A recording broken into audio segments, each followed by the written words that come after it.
The first season of Bridgerton captivated the internet. Some praised it for reimagining England's history, while others criticized its lackluster attempt. Regardless of opinions, Bridgerton managed to generate significant buzz. With Season 2 premiering on Netflix, let's recap the key events of Season 1 and Season 2 set in 19th century England. The series follows the wealthy Bridgerton family, Lady Bridgerton, her daughters and sons, Anthony, Benedict, Colin, Daphne, Eloise, Francesca, Gregory, and Hyacinth. Daphne was about to participate in the social season, where eligible bachelors sought their ideal partners. She was one of the most sought-after young women, even admired by the Queen. The Featherington family included Mr. and Mrs. Featherington and their 3 daughters. Mr. Featherington was a gambler, and by the end of Season 1, they lost their home due to his gambling addiction. The 3 Featherington sisters also debuted in the social season, accompanied by their cousin Marina, who was also seeking a match. The twist was that Marina was pregnant, and Lady Featherington wanted her to marry before her secret was exposed. She tried to pair her with an older man who wanted an heir, but Marina hoped her lover would return from Spain and marry her. Meanwhile, Colin took an interest in Marina, and she saw him as her best option given her situation. However, Penelope Featherington, who liked Colin, disapproved of this match. Anthony attempted to pair Daphne with Lord Berbrooke, whom she disliked. During a gathering, she met Simon Basset, the Duke of Hastings.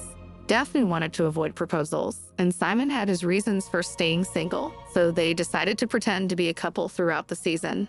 Daphne and Simon's love story was challenging. When Daphne started having feelings for Simon, he distanced himself to help her find a better match. Daphne later courted Prince Friedrich of Prussia, but when he proposed, she fled and found Simon in the garden. He was about to leave for London, but as Daphne ran away, heartbroken, Simon followed and kissed her for the first time. Anthony witnessed this and demanded Simon marry Daphne, but Simon refused, leading Anthony to propose a duel.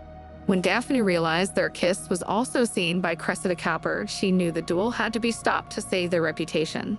Simon explained he couldn't marry Daphne because he couldn't produce an heir. Daphne chose to marry Simon anyway, before Lady Whistledown's gossip tarnished their name. After a simple church wedding, they passionately made love, but Simon was careful not to get Daphne pregnant. Later, Daphne discovered her husband chose not to have an heir, rather than being unable to. Simon had a stammer as a child, and his father rejected him for it. Lady Danbury helped Simon overcome his challenges and supported his education. On his father's deathbed, Simon vowed never to have an heir out of hatred for his father.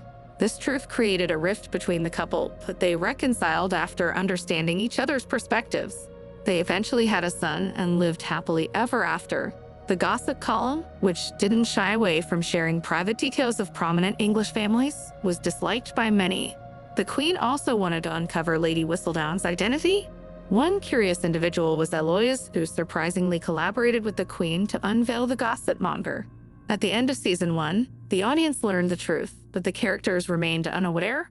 Penelope was Lady Whistledown. Despite being present at every social gathering, she was unnoticed and controlled the social scene through her writings. To break Marina and Colin's engagement, she published Marina's pregnancy. Her plan worked, and Marina later left with her lover's brother, who informed her of his brother's death and offered to take responsibility for her and her unborn child. Before Penelope could express her feelings to Colin, he decided to travel abroad for a break after everything that happened. Meanwhile, Anthony, who loved a working-class woman, Sienna, chose to stop looking for love after his heart was broken. With the second season of Balls and Stories, Bridgerton returns, this time focusing on Anthony Bridgerton, the eldest son, who hopes to find a match. He has a clear idea of what he wants in a wife, and love isn't part of it. Alongside Annie's quest, the characters continue to speculate about Lady Whistledown's identity. She had stopped publishing for months, but resumed as the season began, irritating many, especially the Queen. In Season 2, a new Featherington returns to save the family from Mr. Featherington's debts. The season also features 2 new Indian sisters, Miss Edwina Sharma, a promising debutante, and Miss Kate Sharma, her protective elder sister. The soundtrack includes Kabhi Khushi Kabhie Gham, adding an Indian touch. Anthony is searching for the perfect viscountess, seeing marriage as a duty to his family.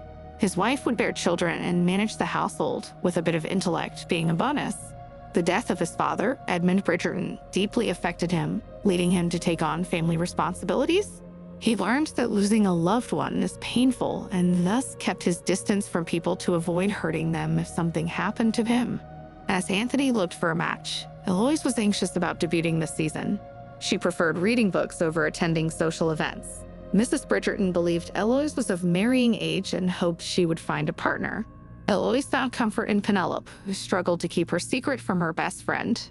As Lady Whistledown, Penelope felt empowered but also made many enemies.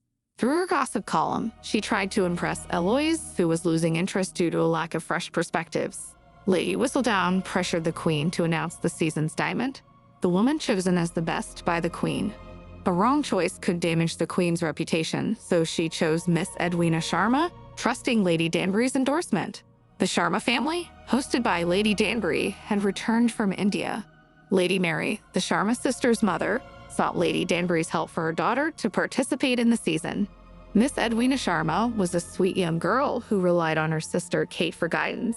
Kate was protective and wanted the best for Edwina, hoping for a love match. When Edwina was chosen as the diamond, Anthony quickly asked her for a dance. They seemed like the perfect pair, but not to Kate, who had met Anthony earlier and knew he wasn't seeking love. She didn't want her sister to have a loveless marriage. Anthony tried various ways to get closer to Edwina while keeping Kate aside, but it was challenging. Despite her dislike for Anthony, Kate felt a spark between them. At Aubrey Hall, they bonded over sports and often found themselves drawn to each other.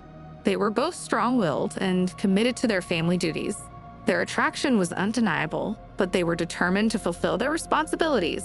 Kate tried to make Edwina see that other matches might be better, but Edwina only wanted to marry Anthony. Anthony agreed to marry Edwina, believing love would only bring pain. During their wedding, Anthony and Kate couldn't stop looking at each other, and when Kate's spangle fell, he helped her instead of reciting his vows. Edwina noticed this and ran away, feeling betrayed by those she loved. She was hurt that her sister hadn't trusted her with the truth. Even after calling off the wedding, Kate and Anthony didn't want to create another scandal and decided to part ways. But in the end, love overcame the fear of scandal, and they got their happy ending.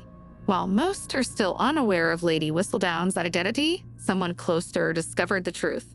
The Queen, irritated by the gossip column's remarks, wanted to uncover the author. She had guards watch those who sought information from Miss Edwina Sharma. A guard noticed Eloise leaving her brother's wedding to visit a printer's shop, confirming his suspicion. The Queen confronted Eloise, accusing her of being Lady Whistledown. The Queen wanted her as an ally, threatening her family if she refused. Eloise had to pretend to be the gossip monger to protect her family. Penelope wanted to save Eloise, but knew the Queen wouldn't believe the truth. So she wrote about Eloise's secret to clear her friend's name.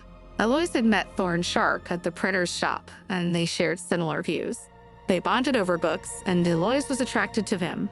When Lady Whistledown wrote about their friendship, Eloise had to distance herself to protect him. At the Featherington ball, Eloise noticed how Penelope gossiped like Lady Whistledown. To confirm her suspicion, she searched Penelope's room and found her earnings. Confronted, Penelope initially denied it, but eventually admitted the truth. Eloise blamed her for ruining her friendship with Sharp and the harm caused by her gossip. Despite her intentions, Penelope's writings had destroyed lives. Penelope tried to explain her perspective, but it was too late. Shunned by her best friend and Colin, she resumed writing, her only solace. Lady Mary had fallen in love with an Indian clerk in England, but her family, the Sheffields, disapproved. She married him and moved to India. Her husband had a daughter, Kate, from his previous marriage, whom Lady Mary accepted as her own. After her husband's death, Kate took on the responsibility of providing for the family, trying to secure their place after their loss. When finances dwindled, Kate contacted the Sheffields to secure Edwina and her mother's future. The deal was for Edwina to marry. When finances dwindled, Kate contacted the Sheffields to secure Edwina and her mother's future. The arrangement was for Edwina to marry a wealthy white man, which would allow her to be accepted by the family and receive her inheritance. Kate made these plans without informing her family. During a dinner at Lady Danbury's house with the Sheffields, the truth came out. Kate tried to justify her actions, explaining that it was all for her sister's dowry and the family's security.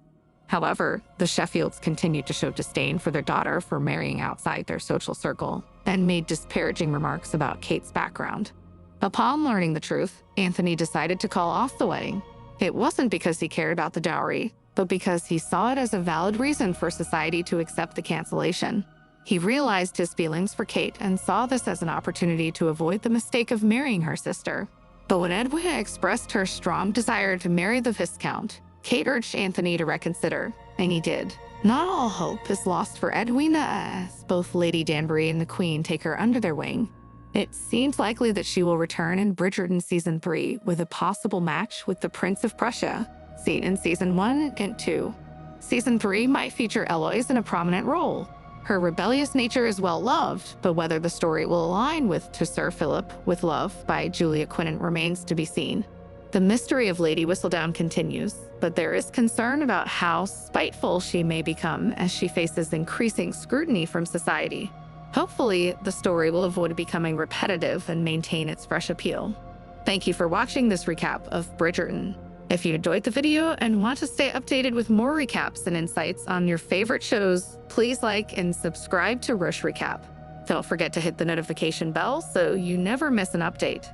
See you in the next video.